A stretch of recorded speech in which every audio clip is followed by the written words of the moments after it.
some time, and if you've got some ideas like that, we'll love to talk to you about it. If you have questions about AC's presentation, we'll talk about that. Or if you just have some homeschool general questions, we can address those as well. All right. Or if they have questions about AC. Or if you have questions about AC. Like, what in the world? Yeah, where's this guy from? I will tell you that I am glad to have AC Donahue. That's this fellow right here. He is an attorney in Somerset, Kentucky, runs his own practice, volunteers time and works with Homeschool Legal Defense Association, probably litigated at just about every case in Kentucky. He's Czech's general counsel and a great friend of mine, and he goes around the state pro bono, defending homeschoolers and coming to things like this to educate you about the law so that he doesn't have to defend you in court, right? If you'll join me in giving him a round of applause and a warm welcome, he's going to come and talk to you about the history. All right, so my primary topic today is to talk to you about the best practices document.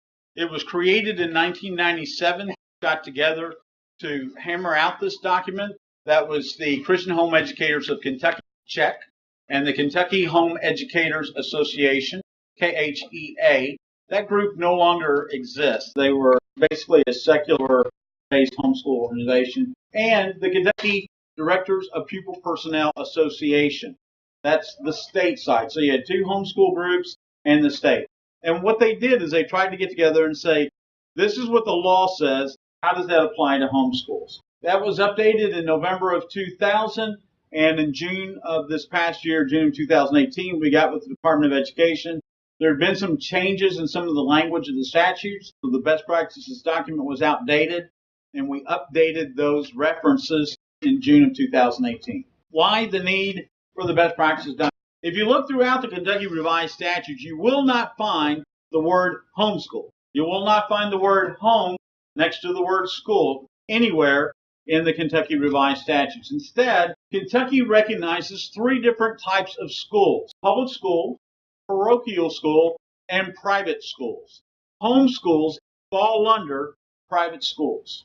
Problem is that when you read all of those statutes that refer to private schools, you get the strong impression that they're talking about brick and mortar institutions. They're talking about the Danville Montessori School. They're talking about Lexington Christian Academy. And so, for instance, in the statutes, it says that the Director of Pupil Personnel can go inside the school, the private school, anytime they want and inspect it. That doesn't work very well when we're talking about that in a homeschool environment, because you have, as a home, specific constitutional rights against search and seizure by the state. So the purpose of the best practices document was to get the state to the Kentucky Director of Pupil Personnel Association and check, get them together and say, okay, here's the law, here's what it says about private schools, what does that mean in the context of homeschool? And the best practices document is that explanation. The best practices document, it's very important for every homeschool family to have a copy of it, to read it, and to understand it. You should understand that it is the minimum requirements to homeschool in the state of Kentucky. There's an important sentence, and you'll notice at the end that I put a bracket and it says BPD, Best Practices Document, Roman numeral 1, paragraph D. Throughout the presentation, you'll see that. That is the specific site where I'm getting that information out of the Best Practices Document. When a question arises as to whether a child is being schooled at home, within the authority of the Director of Pupil Personnel to ask for evidence that a bona fide school exists. Now you'll notice I've got underlined and in bold, bona fide school. That is a key phrase that you'll see repeatedly throughout the best practices document. Now who is this Director of Pupil Personnel? My parents knew them as the truant officer. They met him quite regularly when I was in school. That truant officer is now called a Director of Pupil Personnel, or we refer to them as a DPP. What are the legal requirements to homeschool? You need to notify your local Board of Education. You send in a letter of intent or a letter of notification to the superintendent of the school district where your child resides. So in other words, for instance, let's say Boyle County. If your child and you reside within the independent school system of Danville, Kentucky, then your letter of notification would go to that superintendent. If you lived outside of Danville, inside the county, and your children would go to the county school system, then the letter would go to the superintendent of the Boyle County Board of Education. What needs to be, that's an annual letter, meaning every year. I have had legal cases where they said, well, we did send in our letter notification. When we started homeschooling 8 years ago, the school system got that letter. Okay, well, that's not good enough. It's every single year. It's not one time and you're done forever. It has to be sent in within 10 days of the beginning of the school year. Within 10 days. That can be 10 days before. It can be 10 days after. It can be 5 and 5. It doesn't matter. It needs to be within the beginning of their school year. Now, to me, you seem far more organized and on top of it if your letter is sent 10 days before the school year starts. Because then they get the letter and they say, oh, imagine that. This person's right on top of it. They know what they're supposed to be doing. We got the letter in a timely fashion. This is probably not a family I need to look into any further. What's included in the letter? First of all, the name and address of the school.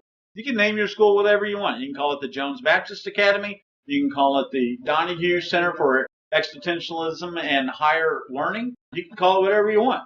And then you provide the address of the school. You must also include the name, age, and home address of each child. Now you're thinking, well, wait a second, we just gave them the address. Why would we give them the address of the child? Because they can be different than the school. It's not uncommon for the parents of the child to say, look, we both work, we're busy, or we just don't even think we're qualified to educate our kids. But we have Aunt Cindy. She retired from public education. She's got 28 years of teaching. She's great. She's awesome. She's willing to home educate our kids. And so the address of the school would be Aunt Cindy's address, where the home address of the children would be where the children reside.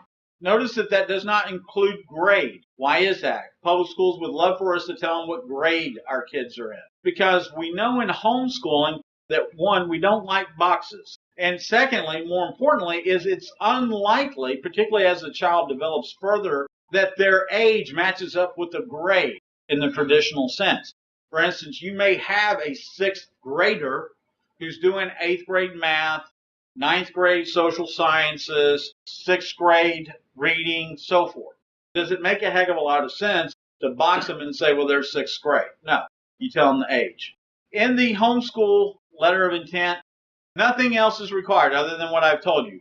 They do not want to see clippings of all the Geography B, National Spelling Bee winners for the last 15 years who have all been homeschool kids. They don't want to see that. They also do not want newspaper clippings of how the local public school system is woefully failing and that their kids are at the bottom of the pile. They don't want that. Don't send those things. Send exactly what we've addressed in the best practices document. There's also a sample letter at your all's website, chek.org. Instructional days. The state law requires that there's 170 instructional days. The statute specifically says 6.25 hours a day. If you do the math, even in public school land, that's still 1,062 hours. Now, Common Core might be a little different. If you get close to that number, you're probably still right under Common Core math. But it's 1,062 hours. This is the point where usually the moms have panic attacks and start huffing and puffing like, 1,062 hours, how am I going to do that? Here's the thing to keep in mind. When that statute's written, they're thinking in a public school sense. Everybody knows that education can only occur between the hours of 8 and 2:30 p.m., 8 a.m. to 2:30.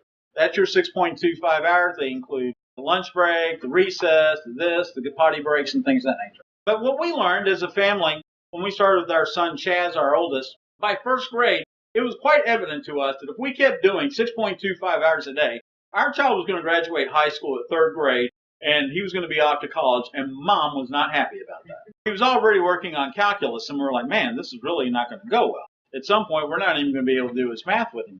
What we have understood is that 6.25 hours a day is not a thing in reality for homeschoolers. What you need to be accomplishing is 1,062 hours. The other thing is that we know in the homeschooling community that really homeschooling is 365 days a year. For instance, if your child is involved in the community soccer league on Saturdays, that's instructional time because that's what? Physical education. If they're involved in the community's theater, children's theater, what is that? That's drama.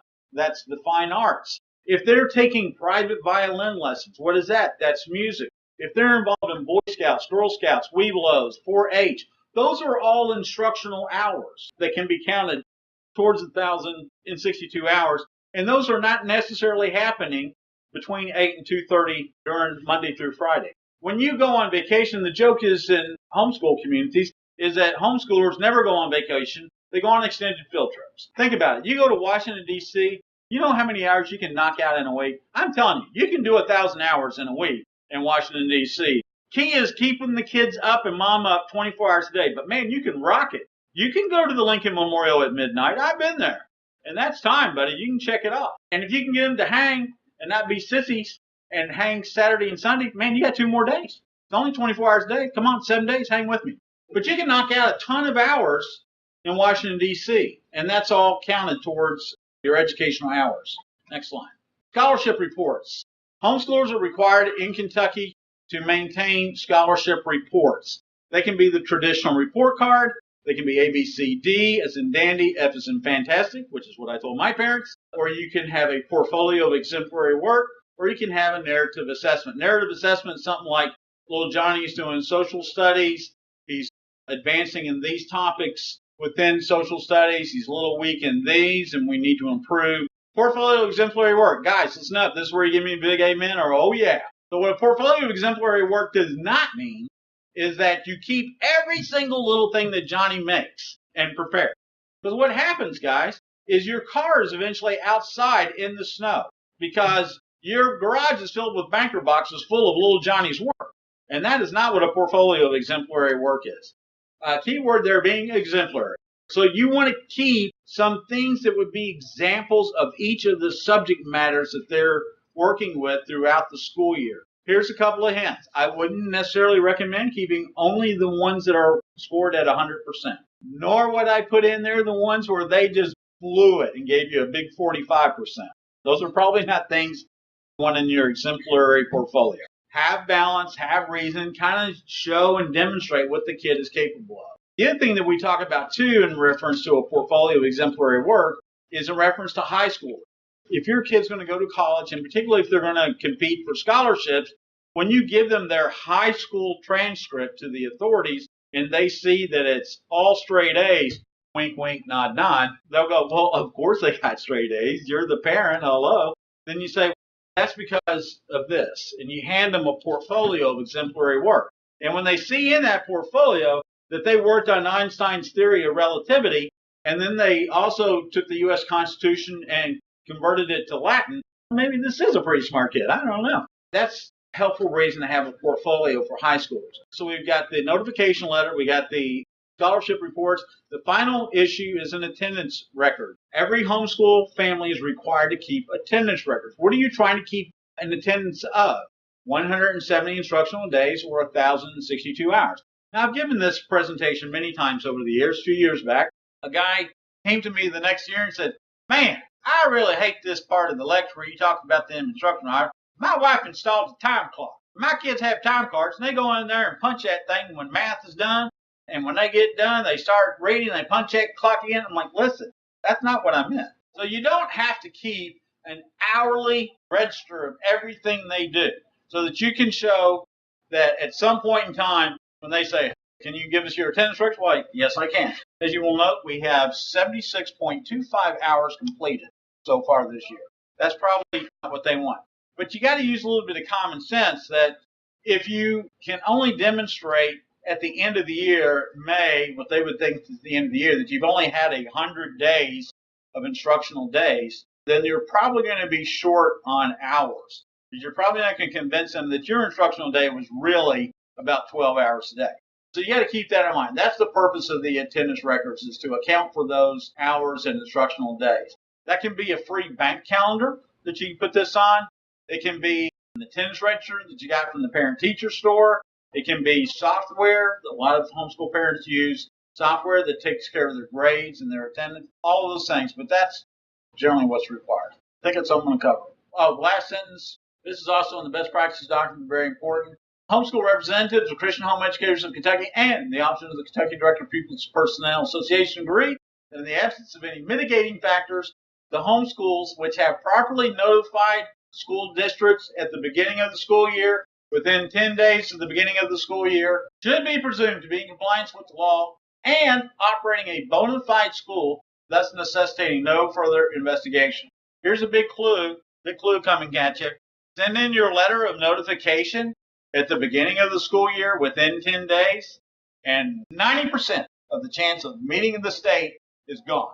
I give this presentation all the time, all across the state, to lots of homeschool groups around the state, and usually, beginning of October, the Bolins and the Donahues receive all these panicked phone calls. Oh my gosh, I got a letter from the school system, and they want us to come in, they want us to bring our curriculum and our attendance records and our scholarship reports. What's going on? Send in the letter of intent, long silence. Then we call the school district. Did you get a letter of intent from the Donahues? No. That's why we sent them the letter. So that's why. So please send the letter, beginning of the year, within 10 days of the school year starting. If you do, the Kentucky Director of Pupil Personnel Association has said that they'll presume that you're in compliance with the law, thus requiring no further investigation. They're only going to look at those that haven't done that. Pretty simple. Thank you, AC. Appreciate that. How many people homeschool in here? How many people gone through the best practice document like that before? How many of you knew that that was the policy document that you operate under? We've got a few minutes. We can kind of run into our break time a little bit. There is something I've been trying to share with every group, and I've been trying to share around the state. I want to make sure everybody's aware of it, especially on Christian's Day at the Capitol. We are a Christian organization, and I think it's important for us to remember our history. Do you know in 1978, some of you homeschool here, right? 1978, it was legal for you to do that. I remember a court case in 1979 that made it legal for churches to have schools and for you to homeschool. It's called the Rudisill case. And that court, the Supreme Court of Kentucky, made their decision saying that it's legal, it's right, it's within your rights to homeschool or within the church's right to have a church school because of something. Do you know what that was? Anybody remember? The court looked at the Kentucky Constitution because it was the Kentucky Supreme Court. And they found something in the Constitution, actually in our Bill of Rights, that they looked at. They didn't just look at the article in the Bill of Rights, but they actually went back and looked at the debates during the last Constitutional Convention in 1890. There was something that was inserted into our Bill of Rights in Article 5. Anybody know what Article 5 of our Bill of Rights covers? You here for Christian's Day at the Capitol?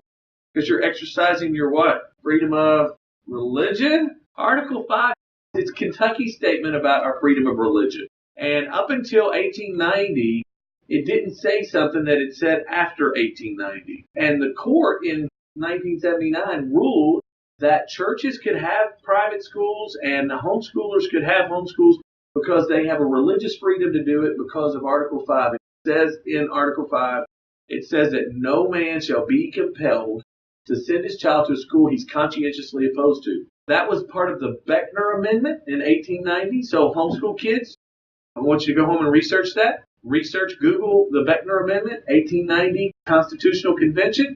Read the debates. I have. There is a lot of debate that went on for 2 months about that particular issue. Just some great debate that you should know as Kentuckians, but especially as Christian homeschoolers, you should know. Because you wouldn't be here if those guys in 1890 wasn't forward thinking like. The thing that's interesting about that debate, too, very much like the Federalist Papers, is that if you read the debate, the other side wasn't opposed to it. They were like, this is obvious. Why do we need to include this language? We all understand that. Why would you ever need this language? But guess what? Those guys were looking ahead. Whatever may be there, I would go with the providence of God thing. In 1979, it was really important that those guys thought ahead in 1890. And for such a time as this. And that's why we're here today, guys. We're here to be involved politically, to find out what we can do to be people that leave a legacy. And we want to leave a legacy of homeschooling.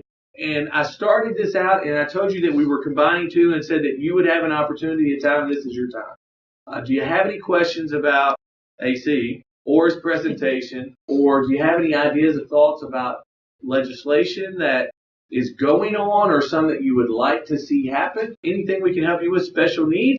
A person here that's really involved in special needs with homeschooling and private instruction that would be able to answer those questions. So it's your time. We'll take your questions. Yes, sir. Say something. We got 5 children when she's homeschooled up, 3 of years one. Rather than have like that tax credit for people homeschooling, actually $250, I think it'd be more like it should be like about $5,000. I'm with you. And that would be a great one because a lot of times when you speak to parents to homeschool, I can't afford it. I can't afford homeschool. In which actually, our reality, I think it's cheaper to homeschool and you send them to public school. Oh, it is. The doctor visits, they have to go through real growth with flu vacation and all the things involved. It would be really good if there was it'd be really positive for more people to take on the homeschooling or Christian schooling, I like to say it, as if there was a tax incentive for that. Right. There'd be a whole lot more people that would like to do that.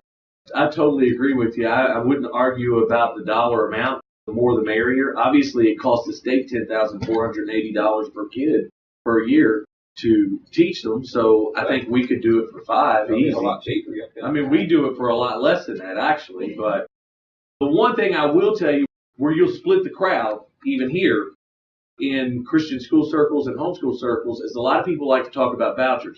And I know our director of education or secretary of education in Washington is a big voucher fan. A lot of people that are homeschooling for philosophical or religious reasons because they're deeply held religious beliefs or they send their kids to church school, they don't like the idea of the government having any involvement in our education. And if you go the voucher route, the problem, and I'm not trying to project this idea, I'm just telling you this is the other side of this argument, that there's going to be people not like it that are homeschooling or sending their kids to church school because they don't want the government involved with their child's education. And they feel like where the government spends dollars, it attaches strings. Where the government pays, it bites, I think is what we shared earlier.